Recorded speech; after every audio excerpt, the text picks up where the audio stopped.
네, 12월 26일 장윤선의 취재 편의점 시작하겠습니다. 여러분 너무 많이 춥죠. 정말 춥습니다. 오늘 스튜디오도 굉장히 썰렁한 느낌이 듭니다. 체감 온도가 영하 20도. 예, 지금 출근하고 계십니까? 아니면 댁에서 따끈한 차 한 잔 놓으시고 아침 모닝커피 하시면서 취재 편의점 보고 계십니까? 갑자기 궁금해지는데요. 댓글창으로 여러분들 지금 어디서 무슨 일 하고 계시는지 알려주시면 좋을 것 같습니다. 그야말로 전국이 꽁꽁 얼어붙었다라고 해도 과언이 아닐 정도로 정말 춥습니다. 토요일 오후에 반짝 또 잠깐 풀렸다가 다음 주 화요일부터 다시 또 엄청 추워진다고 합니다. 그러니까 연말 모임 때문에 여기저기 나들이 또 많이 가실 텐데요. 단단하게 목도리, 장갑, 네. 그리고 핫팩. 제가 핫팩을 지난번에 그 왜 야외에서 굉장히 추웠던 날 그 12.3 비상계엄 관련해서 우리 저 시민 대행진 했던 날 있지 않습니까? 그때 등에다 핫팩을 붙이니까 진짜 따뜻하더라고요. 이거 꿀팁입니다. 네. 다 설마 지금 다 알고 계시는 건가요? 저만 알고 있는 거 아니죠? 예, 궁금합니다. 연말이라서 이러저러한 통계들이 많이 나오고 있는데요. 올해 카카오톡이 선물하기 우리 국민들이 가장 가까운 지인들에게 무슨 선물했을까? 여러분 무슨 선물했을까요? 예. 역시 스벅. 네, 스벅 상품권이 가장 인기 있는 상품으로 투표 결과 나왔다고 합니다. 올해 주고받은 선물 개수가 무려 2억 개래요. 카카오톡을 통해서 주고받은 선물 2억 개. 2억 개나 주고받았는데 나는 하나도 못 받았는데 이런 분들 계십니까? 네. 지금이라도 하나 보내보세요. 그럼 바로 와요. 네, 주거니 받거니 훈훈한 연말이 되면 참 좋겠습니다. 자, 취재 편의점이 준비한 첫 번째 주목할 뉴스 우선 영상으로 만나보시겠습니다.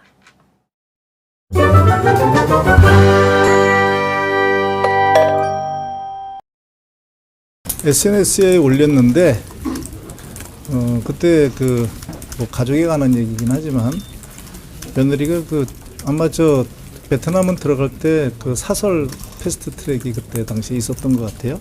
그래서 패스트 트랙을 신청해서 그때 이제 손주가 손주를 낳아가지고 손주가 한 5, 6개월 정도 됐었어요. 그래가지고 패스트 트랙을 갖다가 신청해서 들어갔는데 실질적으로 그쪽에 들어가서는 아마 좀 혼선이 있어가지고 패스트 트랙이나 이런 걸 갖다가 실질적으로 하지 못하고 다른 사람들이랑 같은 정도의 속도로 아마 입국을 한 것 같아요. 대표님과 상의 없이 그런 상황을 그런 이야기를 한 걸까요? 아니요, 저희는 뭐 얘기가 있었는데 그때 그런 게 있다가 그때만 해도 이제 보좌진들이 이제 선의에 의해서 그런 걸 요청할까요 그랬는데 중간에 이제 그 패스트 트랙이 있는 거를 갖다가 알고서 이제 하지 말아라 이렇게 얘기를 했는데.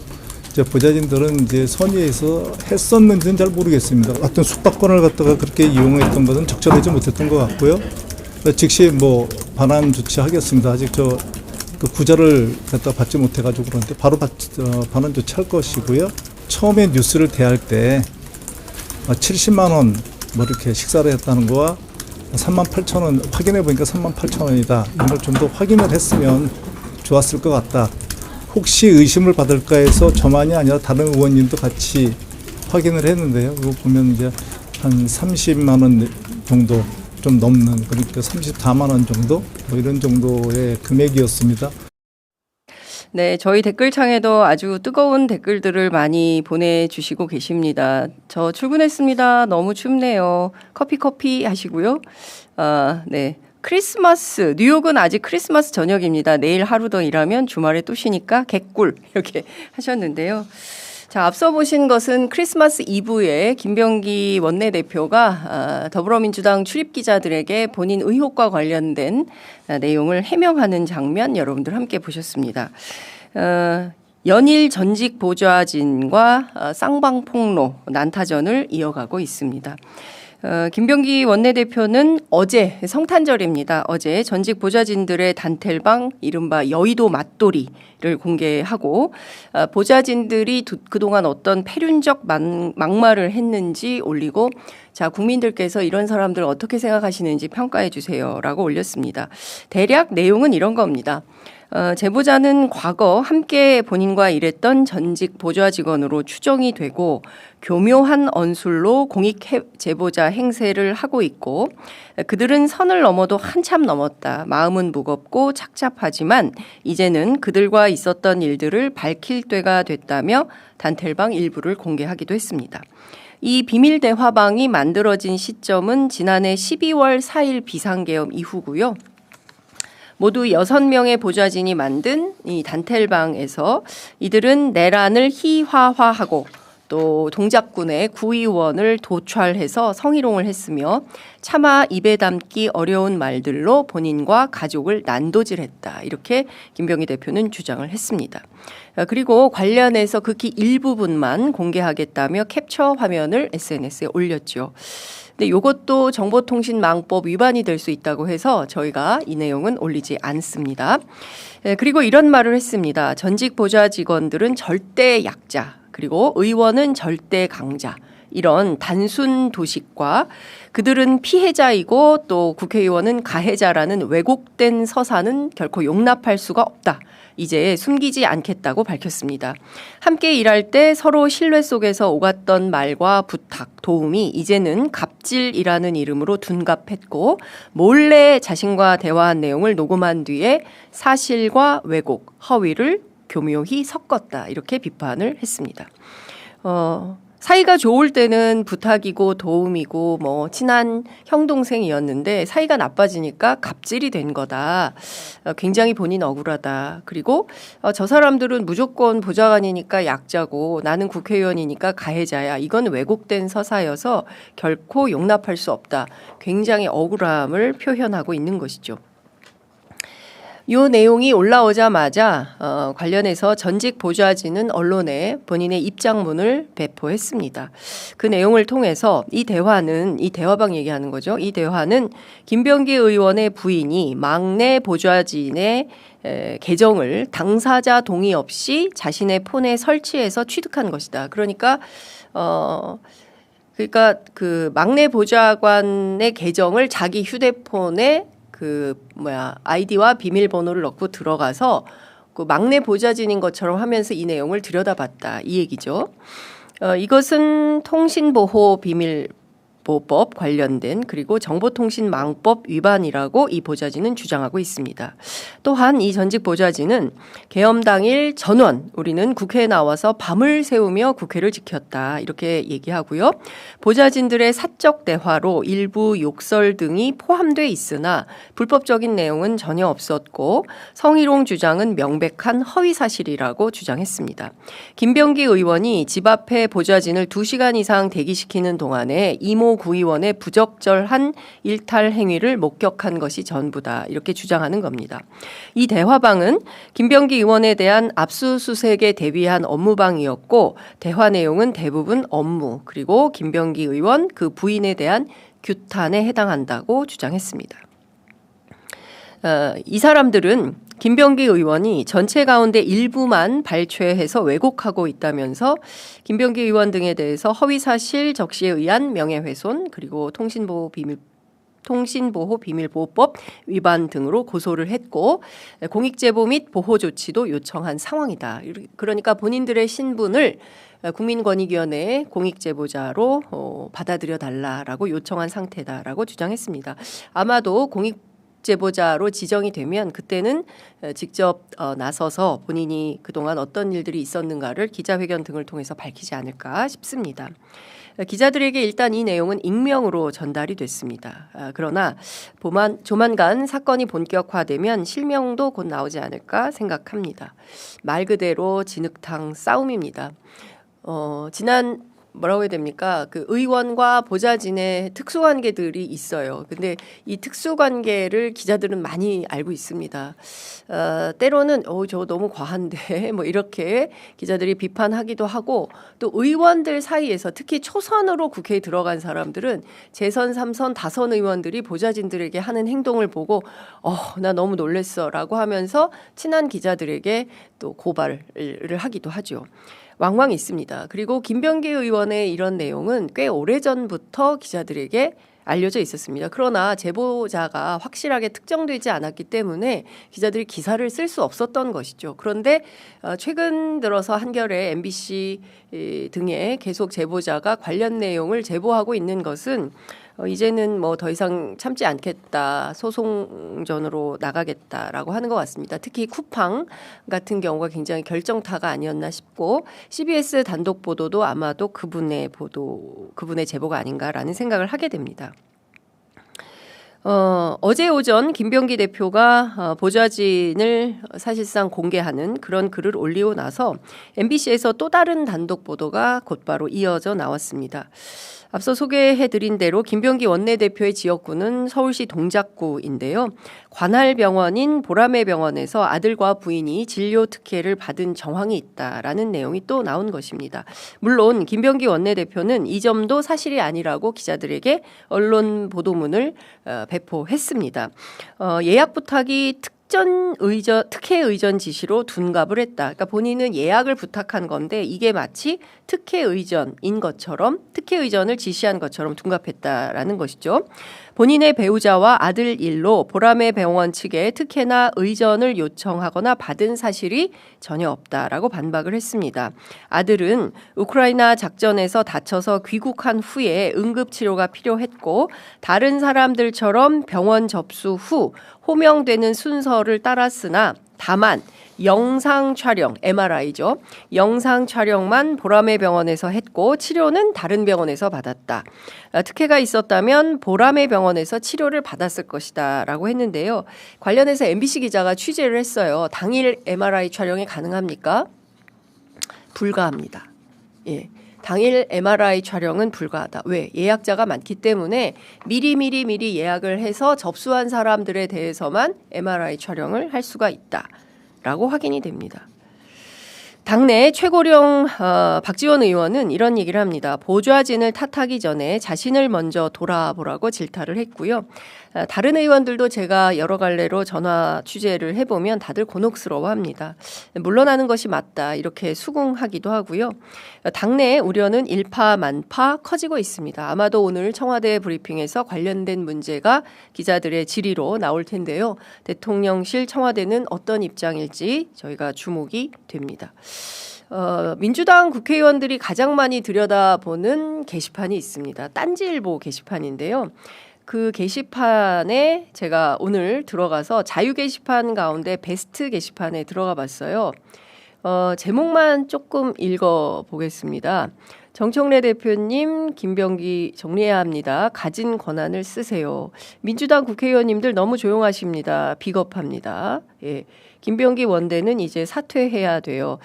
굉장히 뭐 10,000건 이상이 되는 조회수를 보인 내용들인데요. 뭐 더 많습니다. 궁금하시면 여러분들 들어가서 확인하셔도 좋을 것 같습니다.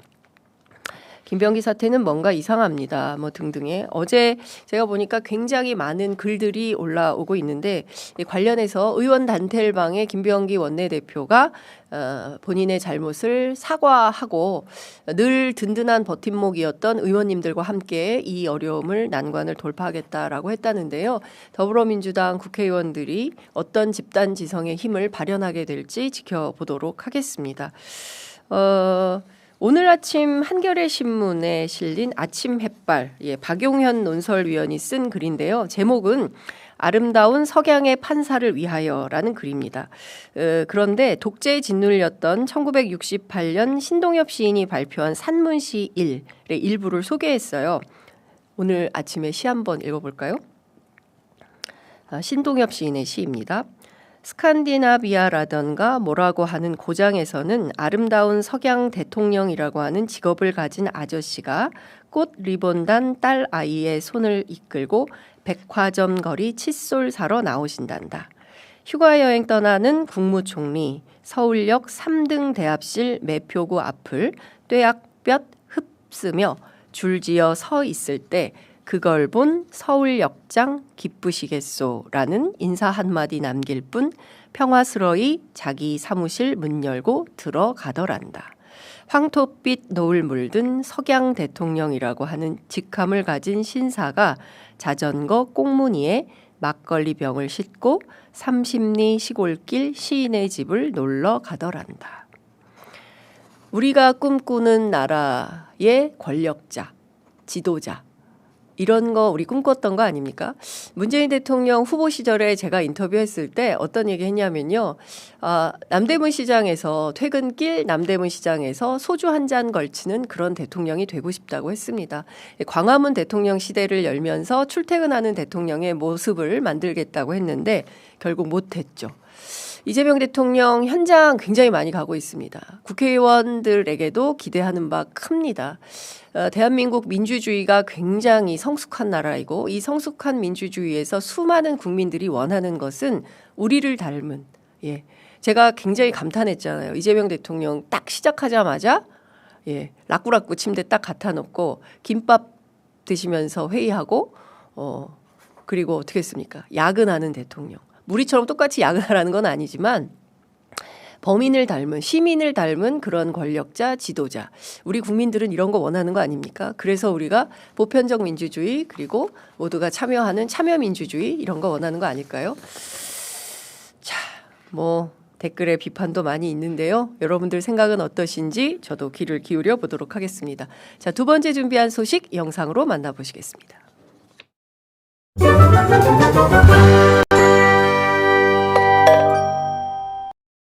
아이고 침 선물도 보내주시고 그래서 아니 이거 자꾸 왜 세우세요? 아이고 그냥 뭐 다음부터는 뭐 못돼도 이거 진짜 이런 거 안, 정말 하지 마세요. 예예 저는 악세사리 갖다 말씀드린 원래 악세사리를 원래 안 해요. 제 직업상 할 수가 없어요.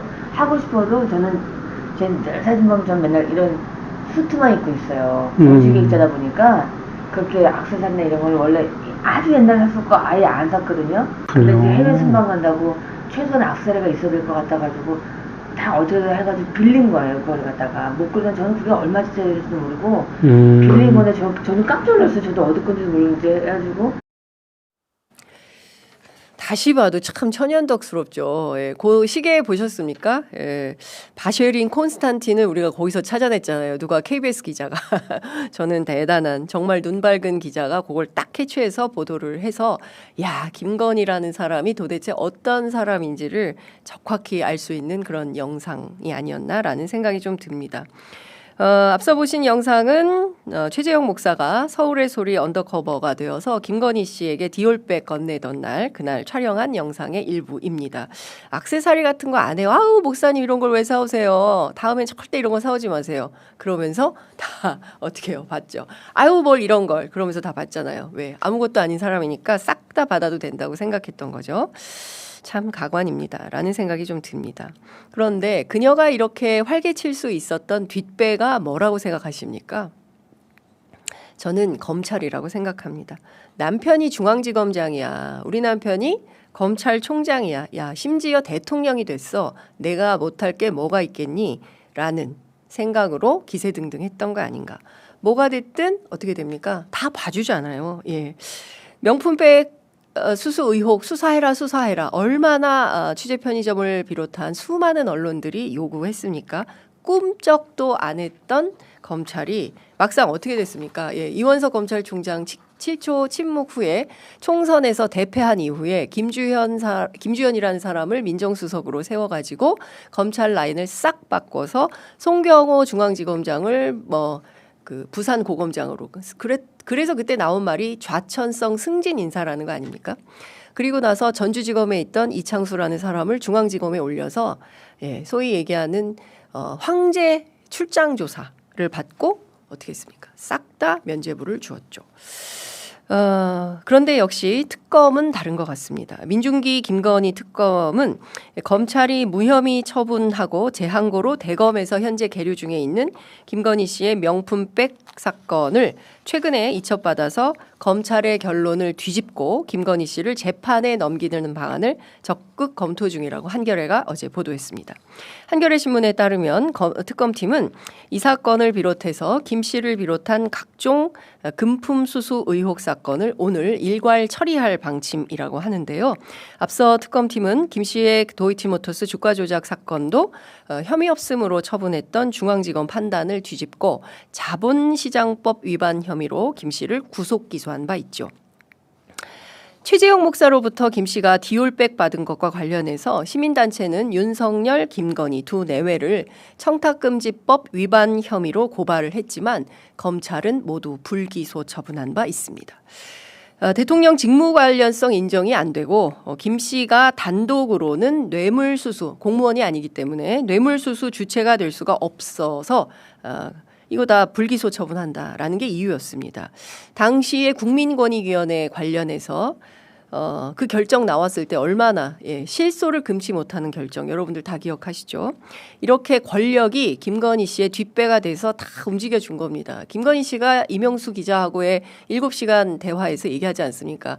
권력이라는 게 말이에요. 우리가 굳이 말하지 않아도 돼. 다 알아서 해. 진짜 알아서 했죠. 검찰, 경찰, 국민권익위원회까지도.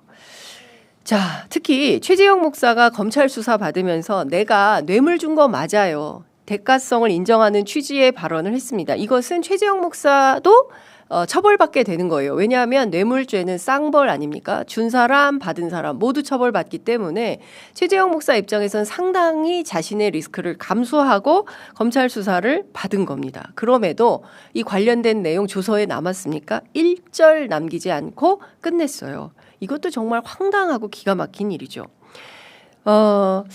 오늘 명품백 사건까지 기소가 되면 김건희 씨의 뇌물 사건은 그야말로 엄청나게 많은 것이 됩니다. 한번 세어볼까요? 이봉관, 서희건설 딸이 셋인 분이죠. 서희건설 회장으로부터 반클리프 아펠, 이른바 나토 3종 세트 받았죠. 경호용 로봇계 사업가 서성빈 씨로부터 바쉐론 콘스탄틴 시계 받았죠. 이배용 국가교육위원장 뭐 받았습니까? 금거북이 기억하시죠? 그리고 통일교 윤영호 세계본부장 건진법사 통해서 샤넬 가방 뭐 등등등등 그라프 목걸이, 그리고 김기현 의원의 부인으로부터 로저 비비의 핸드백, 심지어 이거는 세비통장에서 나갔잖아요. 이런 게 대한민국 권력자들의 민낯, 추악한 민낯이었다는 게 이게 그동안 도대체 얼마나 썩은 나라였는지 그걸 그냥 여실히 보여주는 거 아니겠습니까? 돈이면 뒤에서 그냥 싹 다 봐주는 그런 나라였던 겁니다.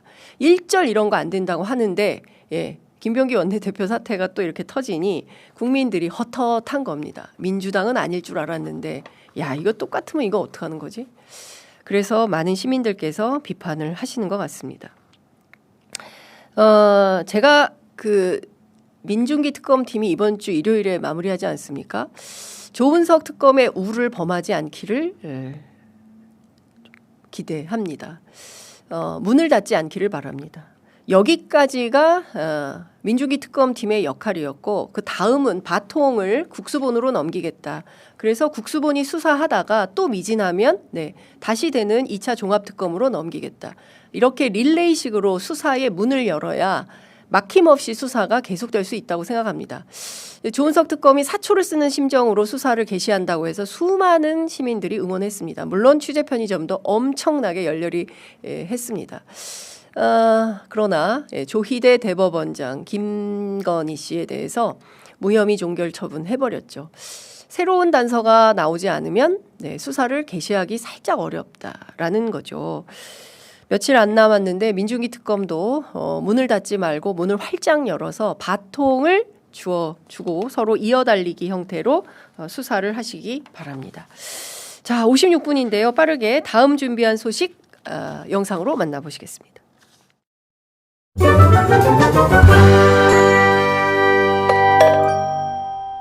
3월 22일 날 대통령을 뵀습니다.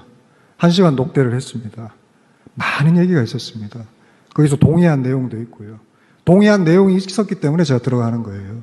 그리고 금주에 만납니다. 정부 쪽 관계자를. 돼야 제가 말씀드리는 거니까요. 거기서 어머님을 증거했습니다. 저는 1시간 내내. 그리고 한반도 서밋과 그리고 이 나라가 가야 될 방향을 얘기했습니다. 그리고 암묵적 동의를 구한 게 있습니다. 그리고 들어가는 거죠.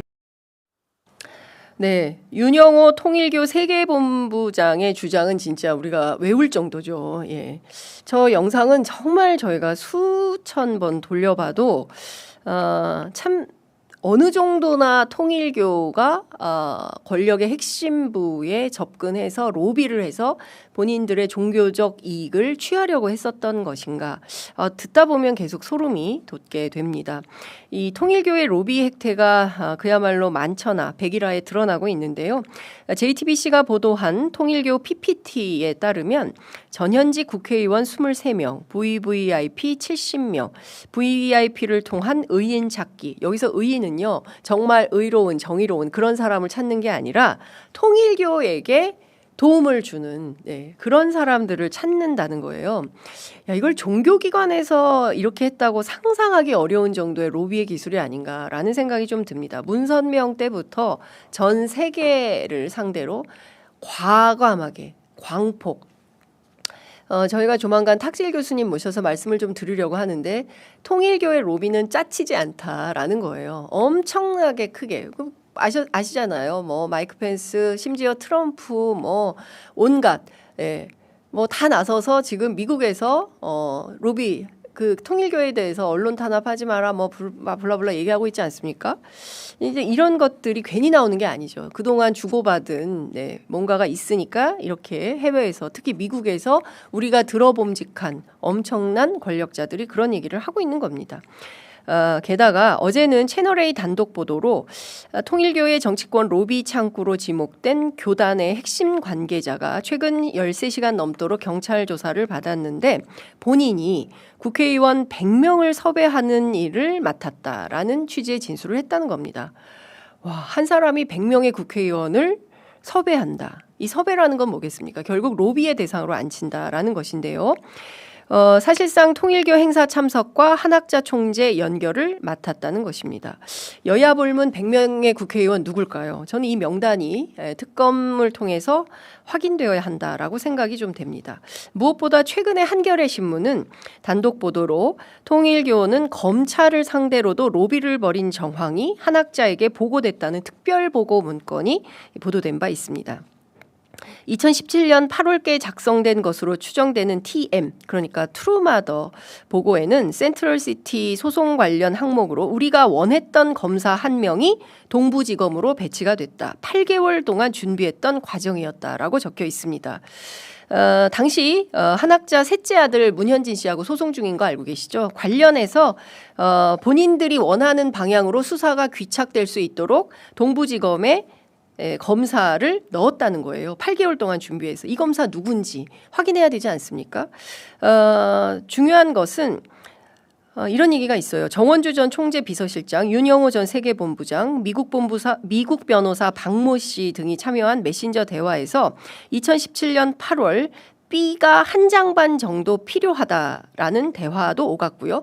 같은 해 10월 변호사 박모 씨는 동부지검 사람들 접대하느라 바쁜 추석이었다라고도 말한 것으로 전해집니다. 통일교가 파견한 검사는 누구일까요? 이거 확인이 필요하다라는 생각이 좀 듭니다. 오늘 아침 동아일보 사설이 굉장히 눈에 띕니다. VIP 라인 형성, 원했던 검사 배치. 도대체 통일교는 어디까지 손을 뻗었던 것일까? 무엇보다 해저 터널, 통일교의 수원 사업이라고 하죠. 한일 해저 터널.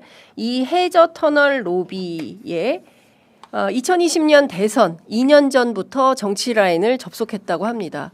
이 기회에 대통령 말대로 이 통일교 문제 싹 다 털지 않으면 언제 어느 순간 이것이 폭탄이 되어 다시 돌아올지 모릅니다. 할 일이 많습니다. 내란 극복도 해야죠. 통일교 특검도 해야죠. 그리고 제 눈에 들보도 볼 줄 알아야 정치인들입니다. 네, 오늘 준비한 뉴스퀵 배송 여기까지 하겠습니다.